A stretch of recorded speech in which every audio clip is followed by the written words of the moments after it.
Hello, and welcome to our Ready for Virtual Learning Part 2. Today, we have a few presenters with us.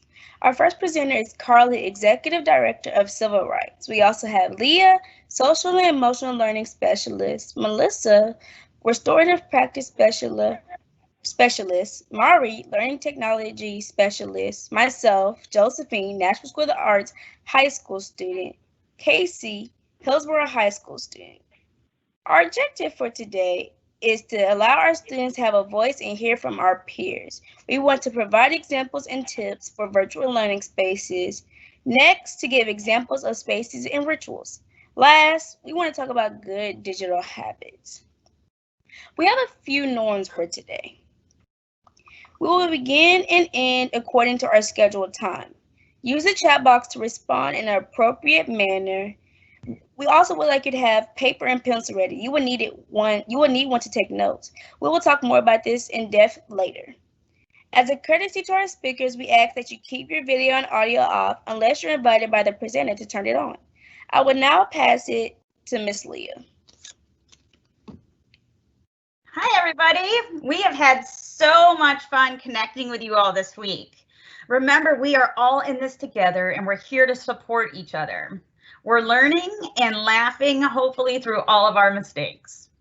We want to hear from you. How was your week? In the response box, please write the best part of virtual learning this week has been what? Fill in the blank for us.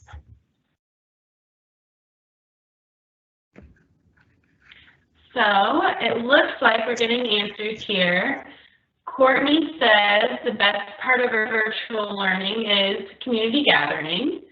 Kim says the best part of virtual learning has been that it's not as bad as she thought. Jose types the best part of virtual learning has been seeing my friends. Derek wrote the best part of virtual learning has been doing mindfulness every day. And Courtney says the best part is community gathering. Excellent. Thank you for sharing. It sounds like you have had as fun of a week as we have. Thank you so much. We talked about self-care. Self-care refers to a series of activities and practices that we engage in on a regular basis to calm, heal, and preserve ourselves physically, emotionally, and mentally. Self-care is really just about prioritizing things for you. Last week, we practiced self-care and made a plan for our mind, body, and spirit. We want to know how you did for this self-care plan. From a fist to 5, let's rate ourselves. A 0 or a fist being, I totally forgot and didn't do anything for myself. And a 5 was you rocked it out. You did several things every single day for yourself. Take a moment to rate yourself. For example, I would type, I am a 4 because I did mindfulness and wrote in my journal every day. If you didn't join us last week, let us know your rating based on your current self-practices. Please write your sentence in the question and answer box. Okay, I'm reading through the Q&A box. Thank you for posting. We've got a variety of ratings here. It looks like Devin rated himself a 3 and said he took a hike. Olivia is a 4. She meditated in her backyard. Dory gave herself a 5 because she had a virtual daily dance party. Marcus gave himself a 5. He's been using the Calm app. That is awesome. I appreciate everyone sharing. Leah? Now we are going to use a note catcher. I hope you had your handy dandy little piece of paper next to you and a pencil. We want you to just make 3 columns of 3 or 9 boxes, just like it's shown in the slide.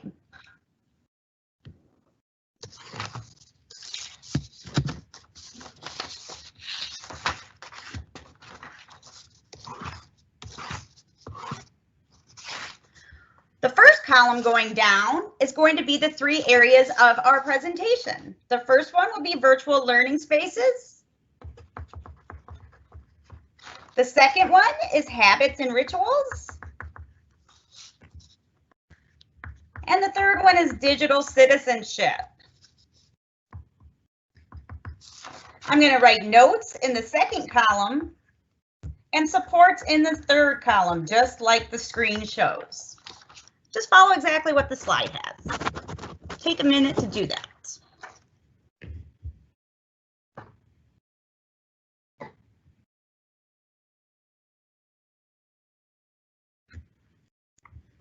Okay, we will have Casey come in and do a reflection after each section.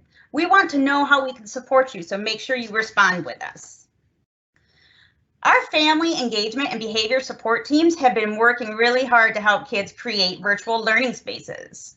Get your pencil ready because we're going to take notes over these 4 areas. It's really important that you designate a space for learning. Set up a space, have your laptop and things spread out. This really triggers our brain to get in the process for school or learning. It helps us focus and be more productive. You also need a comfortable place to work.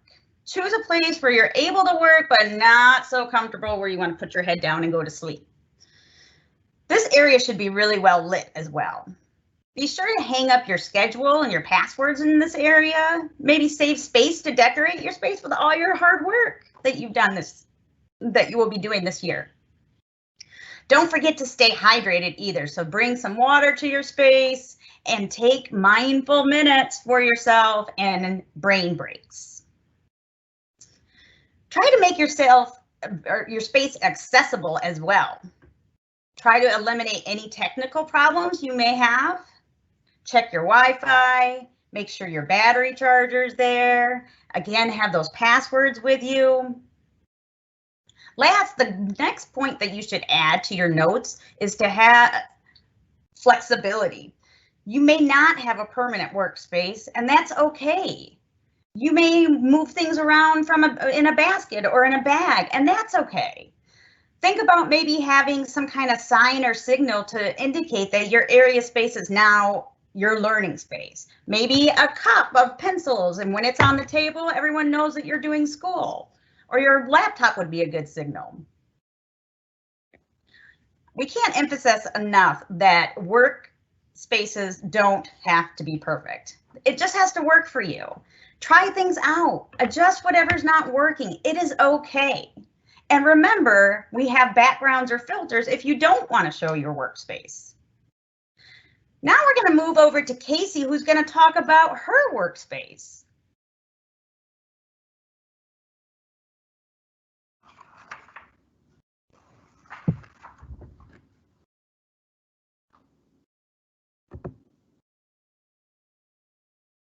Casey, you're muted.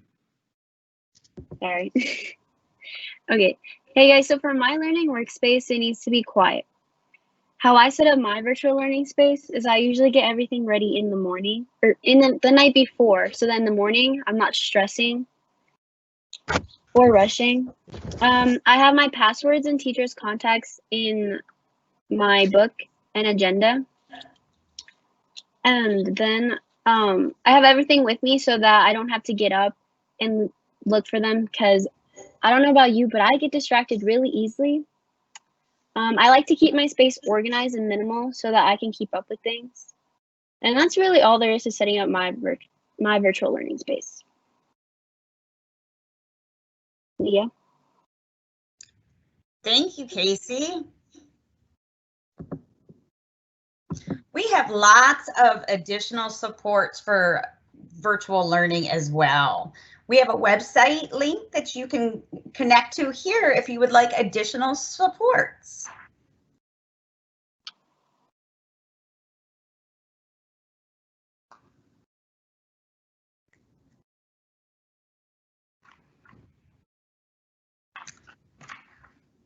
Let's take a minute. Let's take a moment to review your notes and think about your current workspace. What support do you need? Write them down in your note catcher in the third column.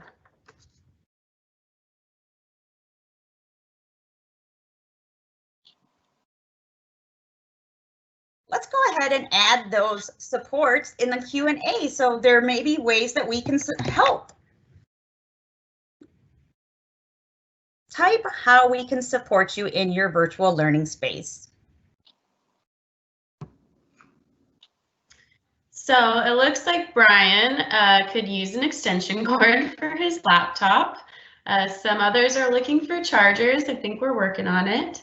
I see Katie needs to replace a light bulb in the fixture above her kitchen table for better lighting. That's practical. And Corey said he is attempting to make a barrier between his space and his sister's space in the kitchen. These are all great responses. Thanks for sharing. Did you all hear or see any supports you need to add to your note catcher? Take a second and add those if you do.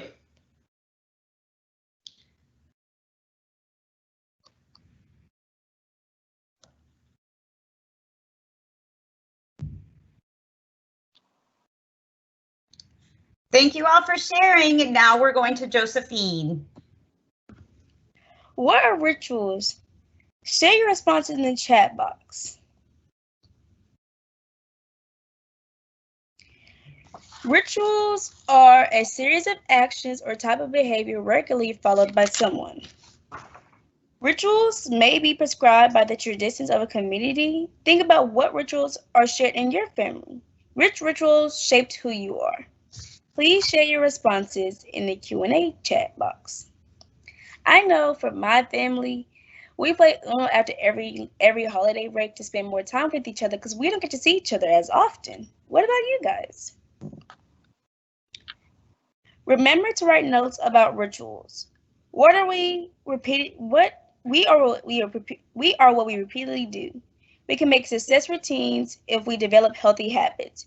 Ritualize success. Rituals help me prioritize where I put my time and energy. Rituals help me accept responsibility for my goals, and I became more aware of my strengths. Rituals help me practice my craft and get better. I go to dance practice every Saturday. By practicing my routines, I am now a great dancer. How will you ritualize success? Share responses in the Q&A box. I will now pass it to Miss Melissa. Thank you, Josephine. One of the things I want to highlight that's very important is think about habits. And behind habits are your intentions. You can improve your confidence, your sense of your ability and your strength if you create habits and routines for success. I'd also like to point out it's important to set high expectations for yourself. And so have high standards and high rituals so that you can grow to be the best version of yourself.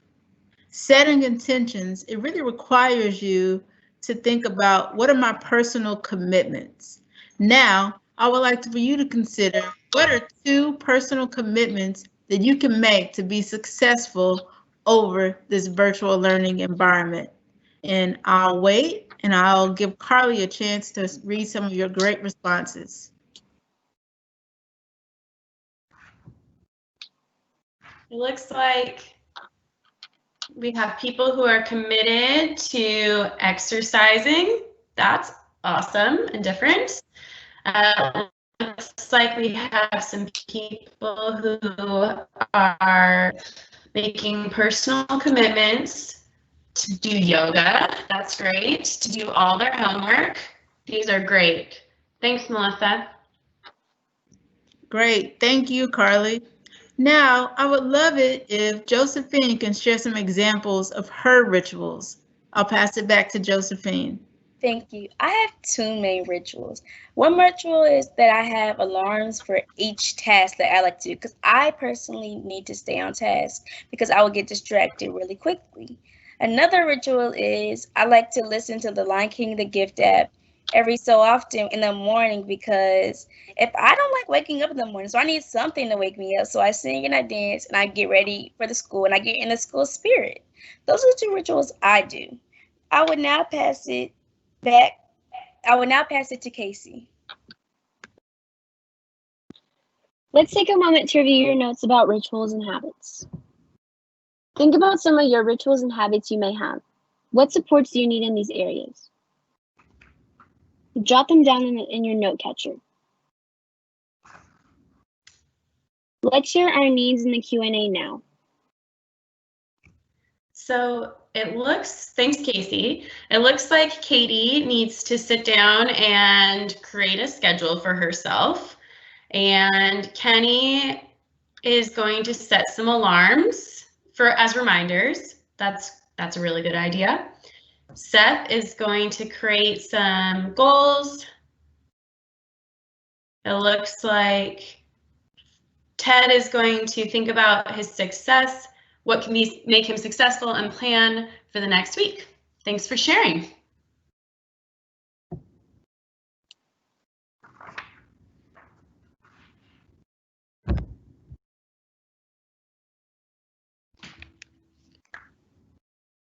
Thank you all for sharing. Go ahead, Casey. Did you all hear or see any supports you need to add to your note catcher? Let's take one more minute to add any additional supports. Now to Mari.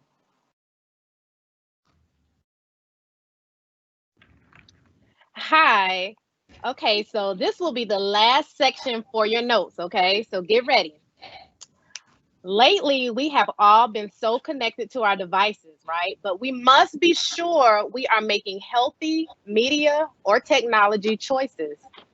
We must make sure we are using our phones, tablets, and laptops in a way that feels healthy and in balance with our life activities. You should think about what technology you choose to use, right? When you decide to use it, and how much of it you decide to be on it. So, last Thursday, you all gave great answers on telling us the best ways to take care of your devices. This week, I am going to walk you through a few questions, and I really want you all to respond because I really want to hear what you have to say. And these questions are pulled from Common Sense Media Education, which is a great place to go and find out all about digital citizenship. And also, what I'm going over with you today is one of the first lessons you might complete with your school's librarian. All right. So again, today I want to hear from you because I know you'll give me great ideas on ways we can find balance when it comes to being on our laptops, phones, and tablets. Okay, so here's the question. What are the benefits of being connected 24/7? I want you to tell me in the Q&A section all the great things about being on your phones, tablets, and laptops all the time. And I'm gonna wait a few minutes. I know you all are typing up all the great ways, the great things about being connected 24/7. All right, let me look over here. Give a few minutes.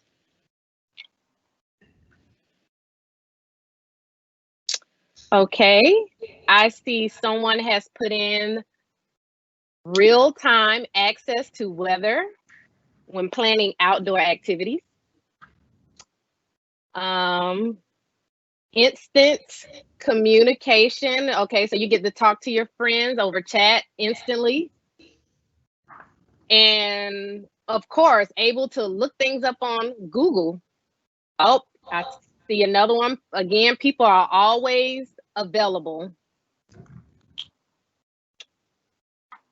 Up-to-date information. You can see your friends.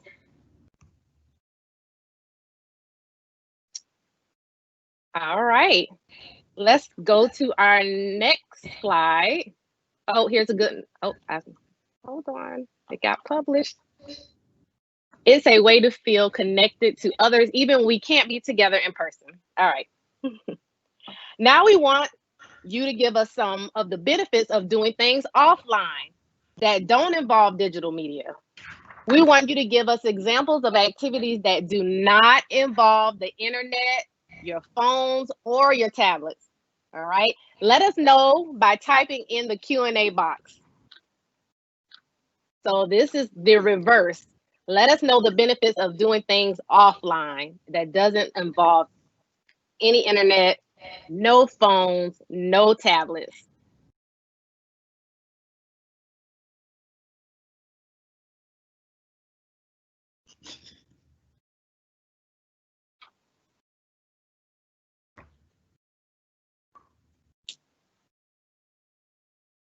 All right. We have playing a sport, exercising, playing with my little brother outside.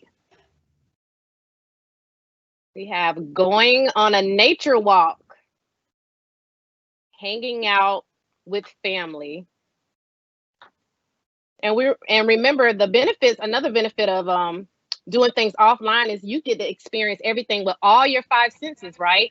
You can't always do that with technology. You have your smell, sound, sight, taste, and touch.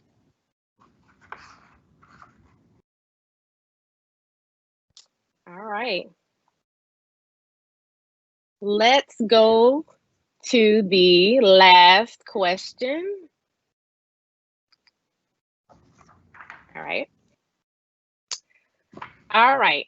So my last question is, what do you think is the best way to balance using digital media and doing things offline?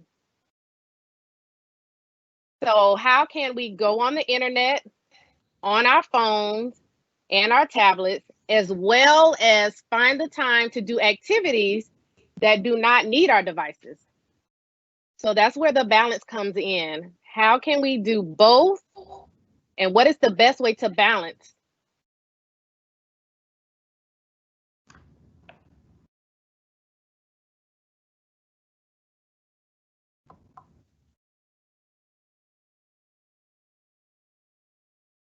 All right, I see our first one that came in says set time limits on your devices. That is excellent. You can set time limits to pace yourself. And when that time limit comes up, you can say, okay, it's time for me to get off and maybe go and get some exercise or talk to family. Practice sports and going hiking. I think that was from the last one, but you can do a little of that.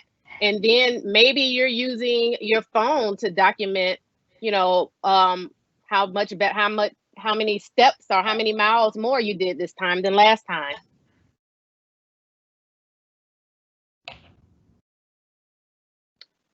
Okay. Oh, here's another one. Taking breaks every hour or so you can take a walk. We have 1 hour on and 1 hour off. You all are giving excellent examples of balancing technology and being not connected, being offline. Okay, next we are going to have Casey. So now let's take a moment to review your notes and think about your balance and digital citizenship. What support do you need? Write them down in a note catcher. Let's share our needs in the Q&A.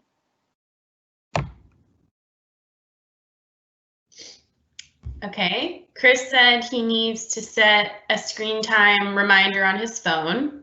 That's a great idea. Tara says she needs to keep her phone and laptop on the kitchen table at night and away from her bed so she gets some rest. Kevin said he needs to type out his sentences instead of using text language. Thanks for sharing.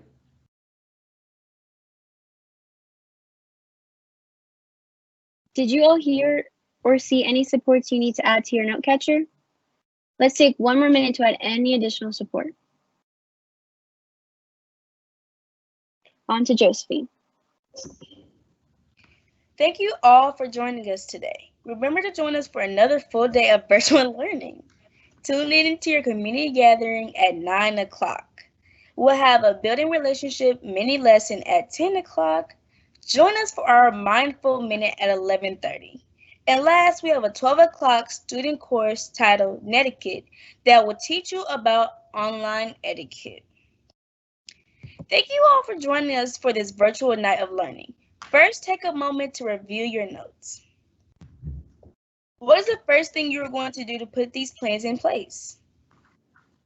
What do you need to make it happen? Now, take a moment to complete the following sentence stem at the bottom of your note catcher. My next step is, and I need. Please place your next step sentence in the Q&A box. I will now pass it to Carly to read the the replies. Thank you. So Jordan says, my next step is to make a virtual learning space. I need to find a box to put my stuff in. Mika wrote, my next step is to make a schedule. I just need to sit down and do it. That is oftentimes harder to do. Joshua typed, my next step is to make the lighting better. I need to find a lamp to use. And Adori wrote, I need my teachers to support me. Thank you all so much for your participation, for being here with us. We love having you, and we sure hope that you will join us soon for our next netiquette lesson on etiquette in the virtual space tomorrow.